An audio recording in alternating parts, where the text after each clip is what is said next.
શ્રી કન્યા પ્રાથમિક વિદ્યાલય કાલાવડ, ધોરણ 8, સેમેસ્ટર 2, પાઠ 8મો, ભારતની સમસ્યાઓ અને ઉપાયો. એની પહેલાનો જે પાઠ છે, પાઠ નંબર 7, બરાબર, મહાત્માના માર્ગ પર, એ આપણે મહાત્માના માર્ગ પર 1 અને 2 એ આપણે સાથે લેશું.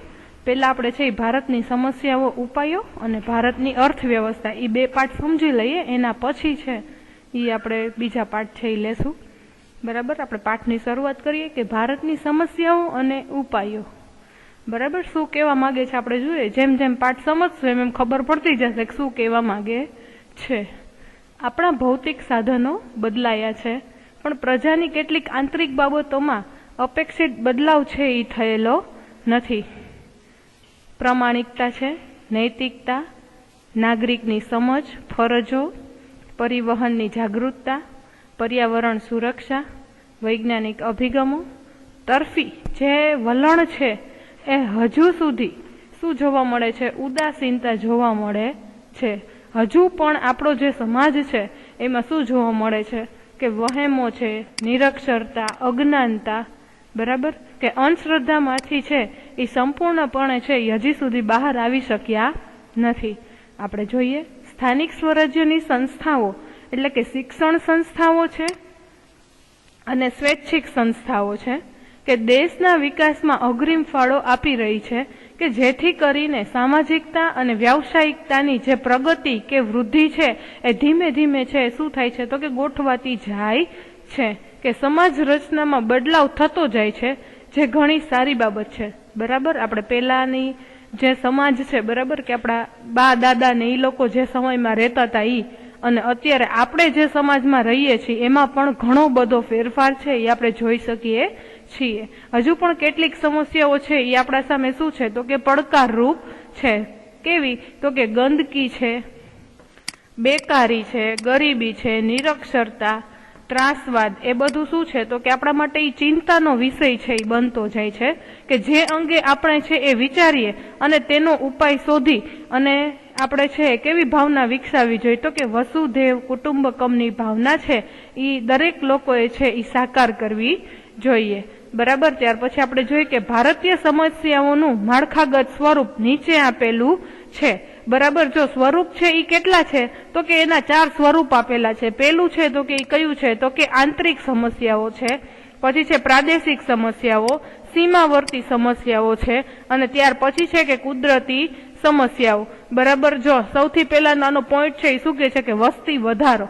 બરાબર, કે આપણા દેશમાં દર વર્ષે જે વસ્તી ગણતરી, બરાબર, જે દર 10 વર્ષે છે એની ગણતરી કરવામાં આવે છે. બરાબર, તો કે વસ્તી છે એ શું જોવા મળે તો કે એનો વધારો. ત્યાર પછી શું આવે છે? નિરક્ષરતા. તો કે નિરક્ષરતાનું પ્રમાણ પણ છે એ કેવું છે હવે એમ કે ધીમે ધીમે ઓછું થતું જાય છે. ત્યાર પછી શું આવે છે તો કે મોંઘવારી, એ પણ આપણે જોઈ શકીએ છીએ. ત્યાર પછી છે ગરીબી. બરાબર, કે ભૂખમરાની સમસ્યા છે એ ઉત્પન્ન થતી હોય છે. તો કે જ્યાં ગરીબી આવે છે તો કે ત્યાં શું આવે છે તો કે બેકારી આવે. બરાબર, અત્યારે છે એ કોઈને ગામડામાં રહેવું નથી, માટે ક્યાં રહેવું તો કે શહેરમાં જઈ અને પોતાનો વ્યવસાય છે, વસવાટ છે ત્યાં કરવો. શું કામ? કેમ કે અહીંયા મોજશોખ છે એ વધુ થતા જોવા મળે છે, માટે. ત્યાર પછી શું આવે છે કે સાંપ્રદાયિકતા. બરાબર, કે દરેક ધર્મ છે તો કે દરેક લોકો કહે છે કે અમારો ધર્મ મહાન, અમારો ધર્મ મહાન. બરાબર, પણ એક સાંપ્રદાયિકતાની જે ભાવના હોવી જોઈએ. બરાબર, દરેક લોકો છે, બરાબર, દરેકનો ધર્મ એક સરખો જ છે, ક્યાંય વધુ નથી અને ક્યાંય ઓછું પણ નથી. ત્યાર પછી શું આવે છે કે ભ્રષ્ટાચાર આવે છે. બરાબર, કે આપણે ગમે તે જગ્યાએ જાય, ઇવન આપણા મમ્મી પપ્પાને પૂછી લેવાનું કે કાંઈ પણ ગવર્મેન્ટ કામમાં જવું હોય, બરાબર, અથવા તો આપણા ઘરને આપણા જ કાગળિયા કરાવવા હોય તો સામેવાળાને કાંઈક આપણે આપવું પડે. એટલે એ કાંઈક આપણે આપીએ છીએ એટલે કંઈક પૈસાની અથવા તો કંઈક રોકડ વસ્તુની આપણે ચૂકવણી કરીએ છીએ. ત્યાર પછી આપણું કામ આગળ વધે તો એને શું કહેવાય? ભ્રષ્ટાચાર, સાદી ભાષામાં એમ કહેવાય. ત્યાર પછી શું આવે છે? આતંકવાદ.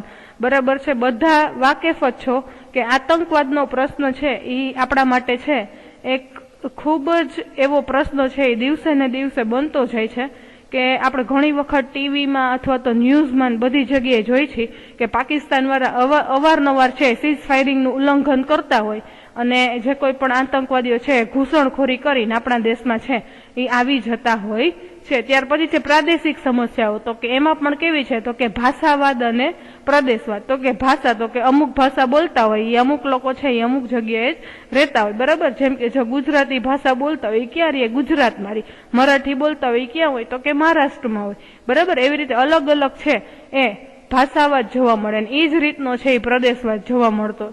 ત્યાર પછી છે સીમાવર્તી સમસ્યાઓ, બરાબર. જેમ કે આપણી ભારતની બોર્ડર હોય ને પાકિસ્તાનની બોર્ડર હોય, તો કે અવારનવાર બોર્ડર ઉપર પણ ઘણી વખત જે ફાયરિંગ આમને સામને જે આવી જતા હોય છે બંને દેશોના સૈનિકો, બરાબર. તો કે સીમાવર્તી સમસ્યાઓ પણ જોવા મળતી હોય છે. ત્યાર પછી છે કુદરતી સમસ્યાઓ, તો કે એમાં શું આવે છે? તો કે પૂર, દુષ્કાળ, ભૂકંપ, સુનામી, જ્વાળામુખીનું પ્રસ્ફોટન, બરાબર. તો કે આટલી સમસ્યા છે એ કેવી છે? તો કે કુદરતી સમસ્યા છે. તો કે ચારે ચાર સમસ્યાઓ છે, બરાબર. પરીક્ષામાં તમને એક એક માર્કમાં પણ પૂછાઈ શકે કે આંતરિક સમસ્યાઓ છે એ કઈ કઈ છે, પ્રાદેશિક સમસ્યાઓ કઈ કઈ છે, કુદરતી સમસ્યાઓ કઈ કઈ છે. આવી રીતે તમને પ્રશ્ન પણ પૂછાઈ શકે, બરાબર. તો કે આવી સમસ્યાઓ પૈકી કેટલીક સમસ્યાઓ એવી છે કે આજે આપણે વાત કરીએ અને તેના ઉપાયો વિશેની જાણકારી મેળવીએ. સૌથી પહેલું જ છે એ શું આવે છે? તો કે વસ્તી વધારો, બરાબર. એક આ પ્રસંગ આખો સમજાવે છે કે માલવને તેના મામાના લગ્નમાં જવાનું હતું. તેની મમ્મી સાથે તે બસ સ્ટેન્ડે આવ્યો. ત્યાં માણસોની ભીડ હતી. બસ આવી પણ તેમાં જગ્યા ન હતી. ધક્કામુક્કી થતા બસમાં ચડી ન શકાયું. તેથી તે સમયસર મામાના ઘેર ન પહોંચી ગયો. એનું કારણ શું? તો કે વસ્તી વધારો, બરાબર છે. તમે જોઈ જ શકો છો બાજુમાં ચિત્રમાં છે એ તમને આપેલું જ છે કે શું તમને જોવા મળે છે. આપણે અગાઉના પ્રકરણમાં વસ્તી વધારો અને તેની અસરોનો અભ્યાસ કર્યો છે. મોટા ભાગની સમસ્યાઓનું મૂળ છે એ ક્યાં રહેલું છે? તો કે વસ્તી વિસ્ફોટ, બરાબર. તો કે ચાલો આપણે વસ્તી વધારો અટકાવવાના ઉપાયો વિશે જાણીએ. વધતી જતી વસ્તી છે એના સામે એની જે સાધન સુવિધાઓ છે એ પણ કેવી છે? તો કે વધારવી પડે છે. વધતી જતી વસ્તીના લીધે દેશમાં થયેલી પ્રગતિ પણ કેવી છે? તો કે ઓછી દેખાય છે. શું કામે? કેમ કે સામે વસ્તીનું પ્રમાણ કેવું છે? વધુ છે, બરાબર. આપણે આગલા ચેપ્ટરમાં જ છે એ આપણે ભણ્યા, બરાબર, કે નાનું કુટુંબ સુખી કુટુંબ હોવું જોઈએ, હમદો હમારે દો, એવી બધી જે ભાવના છે એ દરેક લોકો જો જાગૃત થાય ને જો દરેક લોકો સમજે ને તો જેમ કે આનું નિયંત્રણ આવી શકે, બરાબર. ત્યાર પછી જો તમને ચાર્ટ આખો આપેલો છે એ તમે જોઈ શકો છો કે 1951 થી 2011 સુધીની જે વસ્તી વૃદ્ધિનો જે ગ્રાફ છે એ આખો તમારી સામે છે, જે તમે જોઈ શકો છો. ભારતમાં 2001ની વસ્તી ગણતરી મુજબ 102 કરોડ જેટલી વસ્તી હતી કે જે આજે 2011માં છે કેટલી થઈ ગઈ છે? 121 કરોડ જેટલી થઈ ગઈ છે. આમ 18.14 કરોડનો છે એ શું જોવા મળે છે? તો કે વધારો જોવા મળે છે. વસ્તી વધારાના લીધે કેટલીક માનવ સર્જિત સમસ્યાઓ પણ ઉત્પન્ન થતી હોય છે, જેમ કે પર્યાવરણીય પ્રદૂષણ, વસ્તીની ગીચતા, રહેઠાણ, પાણી, ખોરાક, તબીબી, બરાબર, એટલે કે ડોક્ટરી જે કઈ પણ સુવિધા ને જે બધું હોય છે તે. ત્યાર પછી છે શિક્ષણ છે, પછી રોજગાર છે, બેકારી, ત્રાસવાદ, ભ્રષ્ટાચાર વગેરે છે એ વસ્તી વિસ્ફોટ છે એ રોકવા સરકારે નિયંત્રણકારી છે પગલાં ઈ લેવા જોઈએ. ત્યાર પછી આપણે આગળ જોઈએ. ત્યાર પછી આવે છે નિરક્ષરતા, કે નિરક્ષરતા દેશના વિકાસને કેવું છે? તો કે અવરોધતું મોટું એક પરિબળ છે. કે નવા વિચારો, શોધો કે જ્ઞાનને સમજવા માટે છે એ આપણે શું થવું જોઈએ?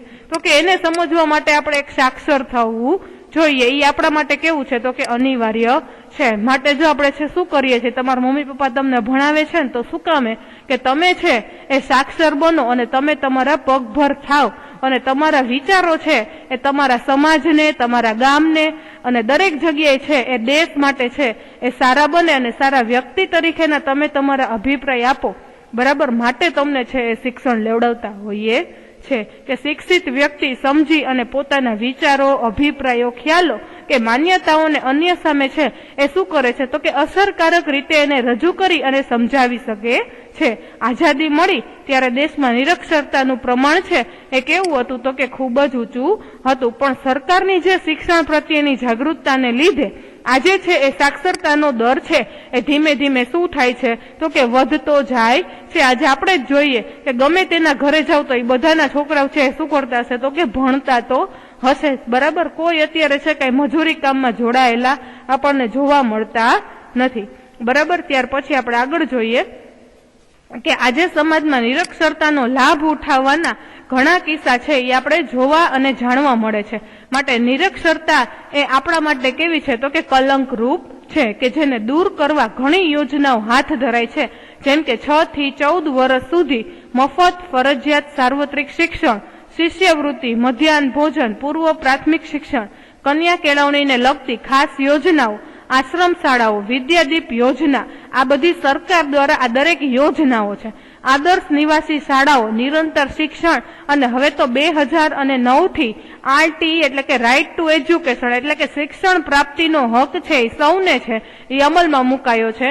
કે જ્યાં સુધી બાળક છે એ પહેલામાં આવે તો કે 1 થી 8 ધોરણ સુધી એનો જે કંઈ પણ ખર્ચો ને બધું થાય એ કોણ ભોગવે તો કે સરકાર ભોગવે, એના ખાતામાં ડાયરેક્ટ પૈસા છે એ જમા થઈ જતા હોઈએ છે. બરાબર. ત્યાર પછી વસ્તી ગણતરીનો જે આ સાક્ષરતાની ટકાવારી છે એનો ચાર્ટ તમે જોઈ શકો છો. ત્યાર પછી મોંઘવારી છે એના વિશેની વાત કરીએ કે આપણે જોઈએ કે જેમ જેમ મોંઘવારી છે એ વધતી જાય, બરાબર, એમ છે એ દરેક લોકોની સમસ્યા છે એ સામે આવતી જાય. તો આપણે સમજીએ કે જીવન જરૂરી વિવિધ ચીજ વસ્તુઓ તથા અન્ય ચીજોના વધતા ભાવને સામાન્ય રીતે મોંઘવારી કહી શકાય. દૈનિક જરૂરિયાતની કેટલીક વસ્તુના ભાવ વધારાની વિપરીત અસર જનજીવન પર જોવા મળે છે. એટલે કે મોંઘવારી એ આમ પ્રજા માટે કેવી છે તો કે શિર દર્દ સમાન, એટલે માથાના દુખાવા સમાન છે.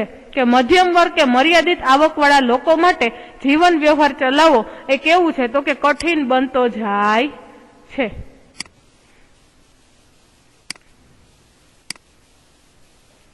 કઠિન બનતો જાય છે. મોંઘવારીની અસર આમ પ્રજાને વેઠવી પડે છે. જીવન ધોરણ નિમ્ન બનતું જાય છે. મોંઘવારીને મુકાબલો કરવો એ સૌના માટે કેવો છે તો કે મુશ્કેલ ભર્યો છે. દૈનિક જરૂરિયાતની વસ્તુના ભાવ વધવાથી વસ્તુ વિના પણ ચલાવી લેવું પડતું હોય છે. બરાબર. ત્યાર પછી છે કાળા બજારી, સંગ્રહખોરી, વસ્તી વધારો, મોંઘવારી માટેના જવાબદાર બધા પરિબળો છે. કે તેને રોકવા માટે નાગરિક તરીકે આપણે શું કરી શકીએ તો કે આપણે કાંઈ નથી કરવાનું, કરકસર પૂર્વક જીવન જીવવાનું, સમજદારી પૂર્વક જીવન વ્યવહાર ગોઠવવો જોઈએ કે એનો ઉપાય એ જ હોઈ શકે. ત્યાર પછી આવે છે ગરીબી. ગરીબી આપણા દેશની એક ગંભીર મોટામાં મોટી સમસ્યા હોય ને તો આ છે ગરીબી. બરાબર. કે દેશના મોટા ભાગના લોકો જીવન ધોરણની એટલે કે પાયાની જરૂરિયાતો જેવી કે રોટી, કપડાં અને મકાન, રોજગાર, શિક્ષણ, આરોગ્યથી વંચિત રહેતા હોય તેવી સ્થિતિને ગરીબી કહેવાય છે. ગુજરાતમાં હાલ ગરીબી રેખા નીચે જીવતા લોકોનું પ્રમાણ 14.7% છે. આ તમને એક વાક્યના પ્રશ્નમાં પણ પૂછાઈ શકે. લોકોની ખરીદ શક્તિ અને આવકના ધોરણના આધારે ગરીબીનો માપદંડ છે એ રચી શકાય છે. ભારતની પંચવર્ષીય યોજનાઓના કારણે શિક્ષણ અને આરોગ્યની સેવાઓ મળવા લાગી છે. ઉપરાંત ઉદ્યોગ ધંધાનો વિકાસ થયો છે અને રોજગારીની તકો મળતા ગરીબીનું પ્રમાણ છે એ ઘટી રહ્યું છે. ટેકનોલોજી અને યાંત્રિક ખેતીથી લોકોની આવકમાં પણ ઘણો બધો સુધારો થયો છે. બરાબર. તમને ખબર હોય તો ઓલા BPL કાર્ડ હોય, બરાબર, જો અહીંયા આપેલું જ છે બધું. બરાબર. કે ગરીબી રેખા નીચે જીવતા લોકો એ બધા પાસે હોય જ અત્યારે. ત્યાર પછી છે ભ્રષ્ટાચાર. તો કે સામાન્ય રીતે ભ્રષ્ટાચાર એટલે જે વસ્તુ આપણા હકની કે અધિકારની હોય છતાં એ મેળવવા કે વાપરવા માટે આપણે છે એ કશું ચૂકવવું પડે તેને આપણે શું કહીએ છીએ? ભ્રષ્ટાચાર કહીએ છીએ. કે ટૂંકમાં વ્યક્તિ સાથે બિનકાયદાકીય અનીતિ ભર્યો વ્યવહાર એટલે એને શું કહેવાય? ભ્રષ્ટાચાર. છેતરપિંડી, ભેટ સોગાતો લેવી, લાંચ રૂશ્વત લેવી વગેરે સ્વરૂપે ભ્રષ્ટાચાર જોવા મળે છે, જે સમગ્ર જનજીવનમાં વ્યાપકપણે પ્રસરી ગયેલો છે. કેટલાક લોકો અનૈતિક અને બેજવાબદારી પૂર્વક પોતાનો સ્વાર્થ સાધવા પોતાનો પદ, સત્તા વગેરેનો ઉપયોગ કરી અને શું કરે છે તો કે ભ્રષ્ટ આચરણનો આશ્રય લે છે, જે સમાજનું મોટામાં મોટું શું છે તો કે દૂષણ અને કલંક છે. બરાબર. તો કે એનાથી છે એની અસર છે એ કઈ કઈ થાય છે તો કે માનવ અધિકારો છે એ શું થાય છે તો કે ભંગ થાય છે. રાષ્ટ્રનો વિકાસ છે એ શું થઈ જાય છે? અવરોધાય છે. તો કે દરેક વ્યક્તિના જે નૈતિક મૂલ્યો હોય છે, બરાબર, એ પણ શું થઈ જાય છે? એનો પણ હાસ થાય છે. એટલે કે એના નૈતિક મૂલ્યો છે એ વ્યક્તિ પોતે જાળવી શકતી નથી હોતી. ત્યાર પછી છે મોંઘવારીને પોષણ મળે છે. બરાબર. એટલે મોંઘવારી છે દિવસે ને દિવસે કેવી છે તો કે વધતી જાય છે. કાયદા કાનૂન પ્રત્યે છે એ આપણને શું થઈ જાય તો કે વિશ્વાસ ઘટી જાય, અને ઘણી વખત છે એ શું થાય છે તો કે સંગાવાદ પણ પોસાય છે, બરાબર. એટલે કે એકબીજાના સગા હોય અથવા તો કાનૂની જે કાંઈ પણ તરફેણ હોય, બરાબર, એમાં પણ દરેક લોકોને છે વિશ્વાસ ઘટતો જાય છે. માનવીય વિશ્વાસ અને શ્રદ્ધા દિવસે ને દિવસે ઘટતી જાય છે. ત્યાર પછી છે કે ભ્રષ્ટાચારના દૂષણને દૂર કરવા 1988 થી ભારત સરકારે કાયદાની જોગવાઈ કરેલ છે કે 1964માં લાંચ રૂશ્વત વિરોધી જે બ્યુરો છે એ ચલાવવાની રચના છે, જે ભ્રષ્ટાચારની તપાસ કરે છે. નાગરિકોને આ સમસ્યાનો ઉકેલ માટેનું પણ એ લોકોને માર્ગદર્શન આપે છે. અને લાંચ લેવી કે લાંચ આપવી એ બંને શું છે, એક બાબતનો ગુનો છે. ત્યાર પછી છે બેકારી, કે આજના વૈજ્ઞાનિક યુગમાં અદ્યતન ટેકનોલોજીથી બેકારીમાં વધારો થયો છે. જેમ કે કોમ્પ્યુટરાઇઝ કાર્યપ્રણાલીથી સારી ગુણવત્તાવાળું કામ છે એ કેવું બની ગયું છે, ઝડપી બની ગયું છે. કે માનવીનું કામ એ યંત્રોએ ઉપાડી લેતા બેકારી છે શું છે તો કે વધી છે. કે ગામડાઓમાં પણ ખેતીમાં યાંત્રિકીકરણ થતા ખેત મજૂરો માટે રોજીરોટીનો પ્રશ્ન છે કેવો છે તો કે વિકટ બનતો જાય છે. તેઓ કામની શોધમાં શહેર તરફ વળ્યા છે, કે જેથી ગામડા છે શું થાય છે તો કે તૂટતા જાય છે. કે શિક્ષણનો વ્યાપ વધ્યો છે, પણ નોકરી કે રોજગારીની તકો પૂરી ન સર્જાતા પણ બેકારીનું પ્રમાણ છે કેવું છે તો કે વધેલ છે. શહેરોમાં વસ્તી ગીતતા વધતી જાય છે, તેથી પાણી, રહેઠાણ, વાહન વ્યવહાર, સ્વચ્છતા, આરોગ્ય, શિક્ષણ વિષયક પ્રશ્નો એ શું થાય છે તો કે ઊભા થાય છે. ત્યાર પછી છે ગંદા વસવાટો અને ઝૂંપડપટ્ટી વધતા અસામાજિક પ્રવૃત્તિઓ છે એ બાળ મજૂરી, નશાકારક ચીજ જે કાંઈ પણ ચીજો મળે છે એનું દરેક લોકો સેવન કરે છે. ત્યાર પછી છે માનસિક તાણ વગેરે સમસ્યાઓ ઝડપીથી છે એ વધી રહેતી હોય છે. અને 18 વર્ષથી ઉપરના જે લોકોને રોજગાર મળતો નથી તેઓ બેકાર લોકોની ગણતરીમાં આવતા હોય છે. ત્યાર પછી આપણે જોઈએ આગળ કે આ સમસ્યાના નિવારણ માટે સમાજની કેટલીક સેવાભાવી સંસ્થા તેમજ સરકાર દ્વારા ઘણી યોજનાઓ અમલમાં મુકાયેલી છે, જેવી કે ખાસ આવાસ યોજના, મફત શિક્ષણ, પીવાનું શુદ્ધ પાણી, સ્વચ્છતા, તબીબી, મોબાઈલ વાન સેવા, ગૃહ ઉદ્યોગો તથા હસ્તકલાને પ્રોત્સાહન આપવા લોન સુવિધા આપવામાં આવે છે, તથા પોષણયુક્ત આહાર યોજના જેવી પ્રાથમિક જરૂરિયાતોને ધ્યાને લઈ અને ઝૂંપડપટ્ટીની પણ કાયાપલટ કરવાના પ્રયાસો છે એ દરેક હાથ ધરાયા છે. ત્યાર પછી છે આપણે જોઈએ કે આતંકવાદ, બરાબર. કે આતંકવાદ એક એવી સમસ્યા છે તો કે વૈશ્વિક સમસ્યા છે. આતંકવાદની પ્રવૃત્તિ એ રાષ્ટ્રની ગતિમાં છે શું કરે છે તો કે અવરોધરૂપ છે. તો કે શાંતિ, અમન અને ભાઈચારા તથા દેશની આબાદીને છીનભીન કરવા વાળી હલકી મનોવૃત્તિની પ્રક્રિયા છે. આતંકવાદ એ મોટા ભાગે હિંસા અને ધૃણા ફેલાવી અને લોકોમાં છે શું ઉભો કરે છે તો કે ભય ઉત્પન્ન કરે છે. આતંકવાદીનો ઉદ્દેશ કદાપી પવિત્ર અને શ્રેષ્ઠ હોતો નથી. મુઠ્ઠીભર માણસો દ્વારા સંગઠિત અને આયોજનબદ્ધ રીતે કરવામાં આવતું એક જંગલી કૃત્ય છે કે જેમાં બળજબરી, ધાકધમકી, હિંસા કે ત્રાસ આપવાનો વ્યવસ્થિત પ્રયોગ થતો હોય છે. જે લોકોને આતંકવાદ હોય તો આની પણ ઘણી વખત ન્યૂઝ ચેનલમાં છે એ તમને દેખાડતા હોય છે કે કઈ રીતે આતંકવાદ બનાય છે. એટલે એ લોકોની પણ આપણે કેમ સ્કૂલે આવીએ, બરાબર, એમ એ લોકો પણ સ્કૂલે જાય, પણ ત્યાં એને શિક્ષણ આપવામાં ન આવે. એને એવું શીખવાડો કે બોમ્બ કઈ રીતે ફેંકવો, બંદૂક છે તો એને કઈ રીતે ચલાવવી, તમારે કઈ રીતે બધાની વચ્ચેથી છે એ છૂટી જવું, બરાબર. એવી રીતે એ લોકોને શિક્ષણ આપવામાં આવતું હોય.